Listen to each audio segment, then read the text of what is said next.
Okay. Where did these niggas be at when they say they doing all this and all that? Tired of beefing you bums, you can't even pay me enough to react. Been waking up in the crib and sometimes I don't even know where I'm at. Please don't pay that nigga songs in this party, I can't even listen to that. Anytime that I run into somebody, it must be a victory lap. Hi everyone, welcome back to Wendy Vlogs. I am Wendy. Thank you so much for tuning in once more. If you haven't subscribed, please do subscribe and like this video. Okay, so today, as you've seen by the title of today's video, I am going to be sharing my experience and my process of how I came to South Korea. Okay, so before I start, I have a disclaimer that this video is solely based on my experience and what I went through. So if you feel like you had a different experience, or if you feel like the companies that I'm going to mention didn't do justice to you, just share your experience down below. But please be aware that this is my experience. This is what worked for me, and I am not saying this is the only way to get a job or to secure a job in South Korea. I am just sharing my experience, okay? So I will be using my small phone for guidance because I don't want to ramble a lot. So I just wrote things that I need to cover.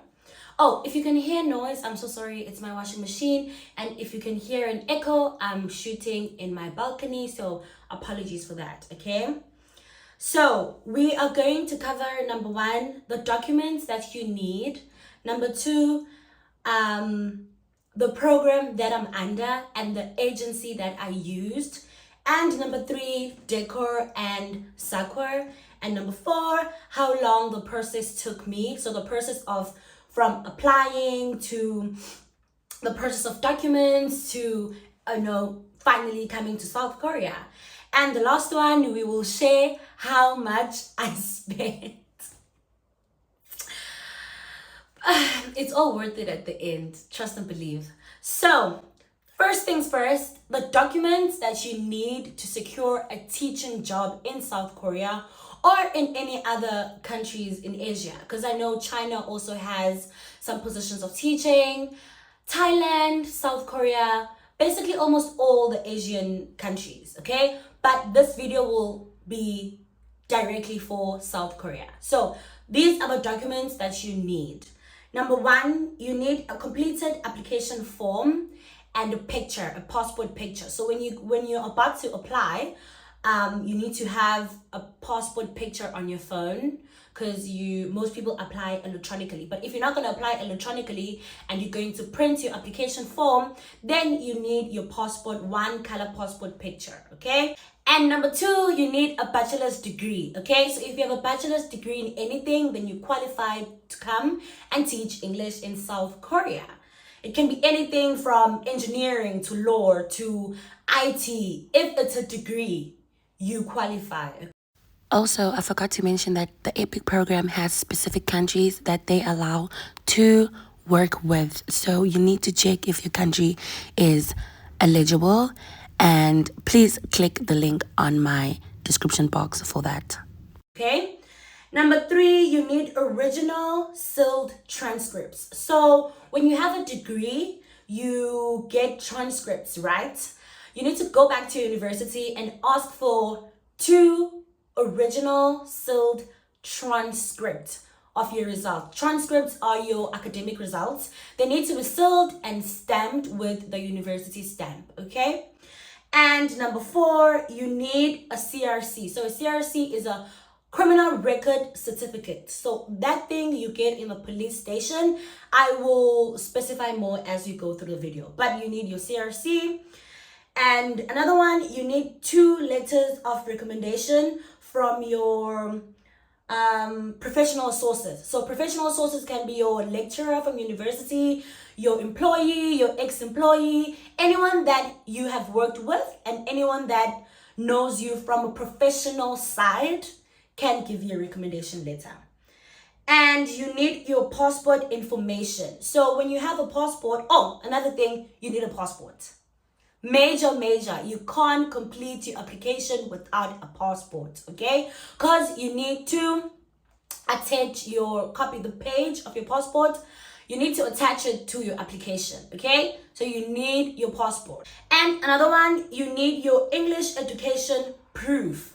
So they need people who went to English schools, so schools that teaching English basically, okay? So you need to go back to your primary, you need to go back to your secondary, all the schools that you've been to from grade 3 to matric. You need to go to those schools and ask for a proof of, it's basically proof of education. I nearly said proof of English level. No, proof of English education. Like, I'll attach an example here of that letter, okay? And documents vary from the level of education that you have. So I know that for people who did B.Ed is a Bachelor of Education degree, don't need a TOEFL certificate. But if you have a degree that is not related to education, you need your TOEFL or TESOL certificate, okay? First things first, when it comes to your CRC, please, that needs to be the first thing that you are going to do. When you immediately think of, okay, I want to go and teach in South Korea, please, my sister, my brother, run to the police station and apply for your criminal record check certificate, because it takes forever, especially from South Africa. It can be from like 1 month and to like 6 months of waiting, okay? For me personally, I used Doc Assist to handle all my applications. Now, I used Doc Assist and it worked for me, okay? There were no scams, there were no dates being mixed and matched, nothing. They were professional. Everything that I required came back on time, okay? So Doc Assist handled my CRC, Doc Assist handled my SAQA, and they handled my decor, okay? So you need to apostille your degree, and then you need to verify your degree and verify your CRC through decor, okay? So they did all of that for me. So the runarounds, I didn't have to do them. Okay, so I am under the Epik program. So Epik program is known as the English program in Korea. So it's a program under public schools in South Korea, okay? So if you want to teach in a public school, then you are most likely going to work under Epik. And the agent that helped me with my application, my interview, coming to South Korea, everything, I used Korean Horizons, okay? So what I did was I firstly applied under Korean Horizons so that they can help me and we can work together for me to come to South Korea. So they basically guide you to every document that you need. They guide you through your application, and then they do like a mock interview before you have the official interview for the job. So they help you to like prepare and everything. So they really helped me, especially for a first timer applying, under Epik, applying for an international job. You never know what to do. So I would highly recommend that if you're a first timer, please use an agent. I know there is Covier and there is Korean Horizons. I personally used Korean Horizons. It was for free. Agencies are for free. If they want you to pay, it's a scam. If they want you to pay and they're telling you that they are going to secure you a job in South Korea, it's a scam. Please. Am I recording? An agent wants you to pay for something, or they promise that if you pay, we are going to get you a job in South Korea. It's a scam. No agency that works with Epik will want you to pay, okay? So I use Korean Horizons, and I will just put the link of the agent down below. So if you want to apply through them, then you can just click the link and then apply. When your application is successful with them, then they will guide you into applying for Epik, okay? Two different things: agent, program. Program, Epik; agent, Korean Horizon. Agent will guide you into applying to Epik, okay? The agent is not Epik. It's like a third party between you and Epik. I hope I'm making sense. Okay, so I used that, and I'm under the program Epik, and it's a 1-year contract that I know that you can renew. I think it's countless. You can just renew it how many times you want, and then when you feel like you've had enough of South Korea, then you can just branch out to other countries or go back home. Okay, so now we are going to go through the financial side. Oh, Sanawam. The financial side of everything that I spent. I recorded every penny that I spent through this process because I knew that at some point I will have to share them. I started this process on the 16th of July, as you can see, July 2022, right?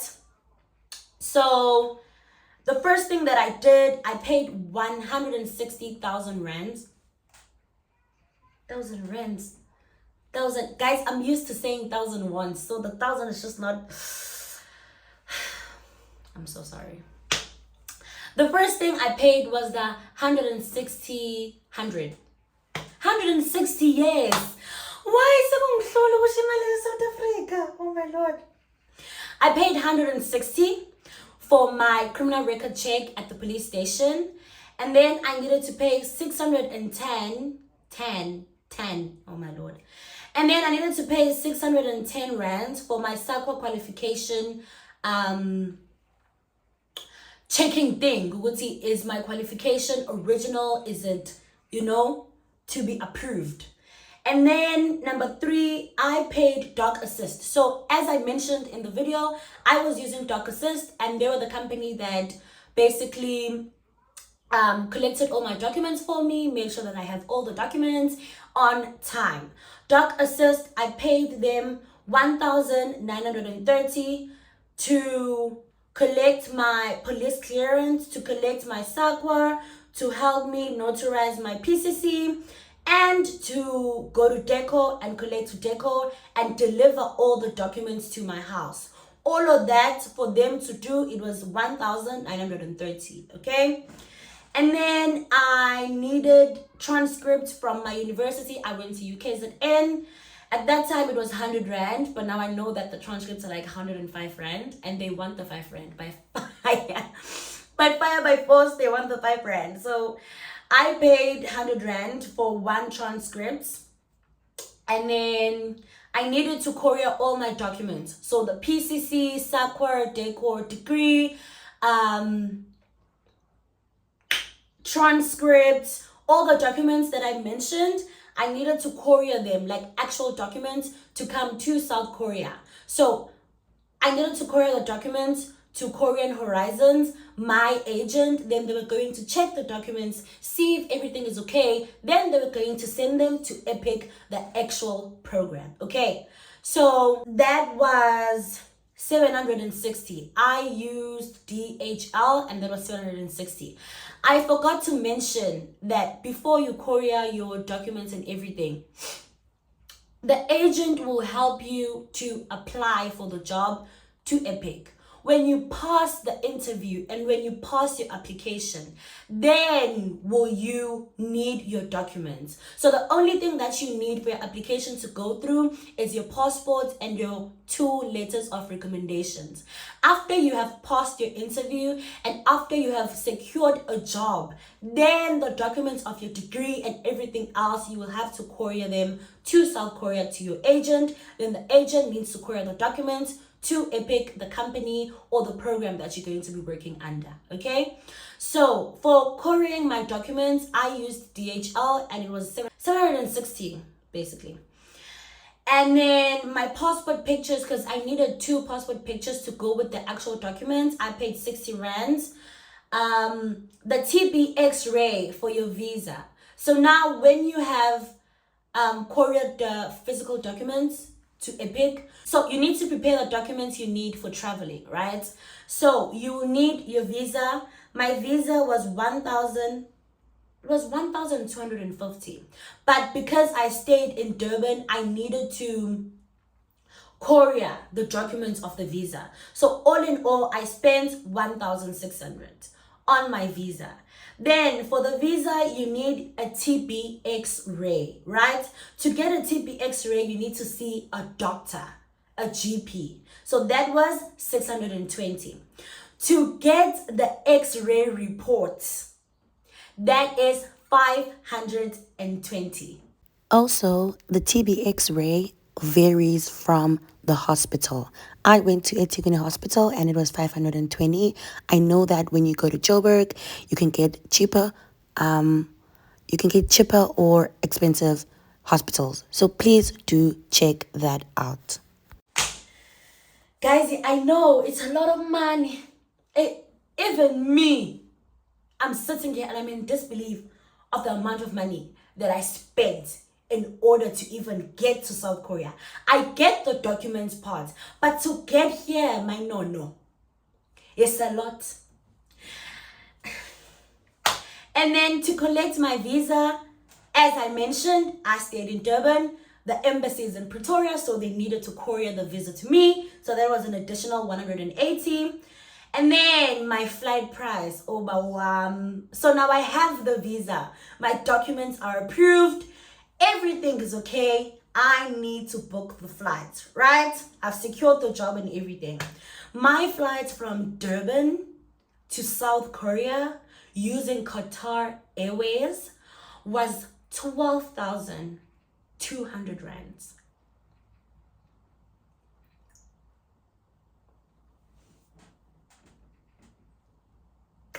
And that's not all.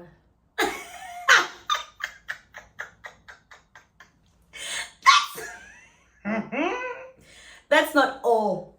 You need money to survive the first month in South Korea because you're not going to get paid. You are not going to get paid when you land here. You're going to get paid after working for 1 month. Okay? I personally, guys, I had 9,000 rands and it was sufficient and it just kept me going for the first month to settle in, to buy things, money to go to work. For me, it was sufficient. The 9,000 was sufficient and I would recommend someone to actually bring money from 7.5 going upwards because you may never know what you can go through. You may never know when you land if you're going to need a taxi to go to the hotel, if you are going to land late and you may just never know. So please have money. I know I have some friends who needed to pay for the gas when they got to their apartment and it was a lot of money. So please guys, from 7.5 upwards, I would recommend for you to carry that money for your first month.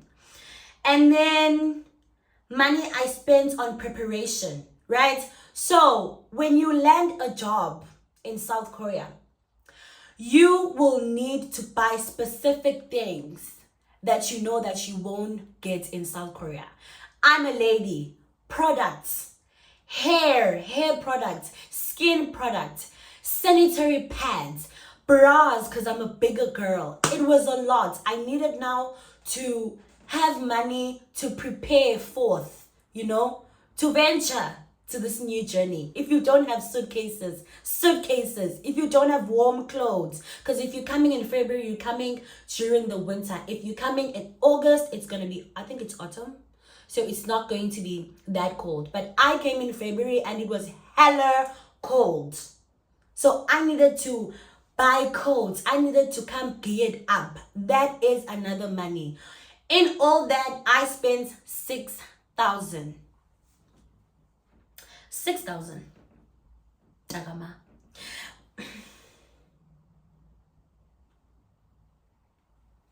A whole 6,000.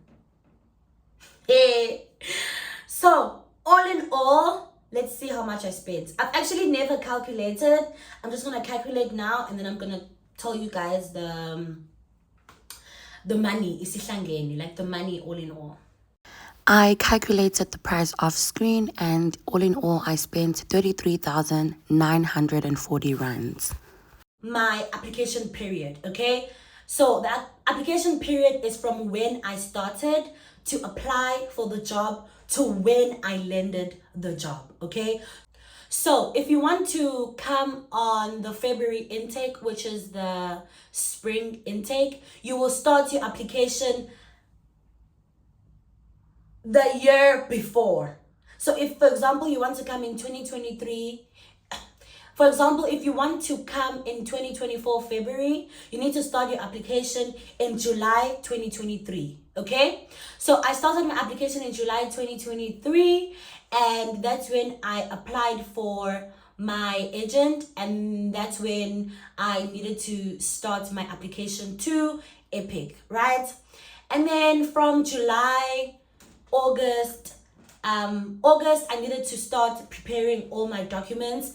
Keep in mind, the CRC, the police clearance, I think it was March when I went to get my clearance, because I knew that it was going to take time. So I just wanted to get that out of the way. The passport, also do it in March. If you can, do it in February. Like, just get like the necessary documents for your application out of the way.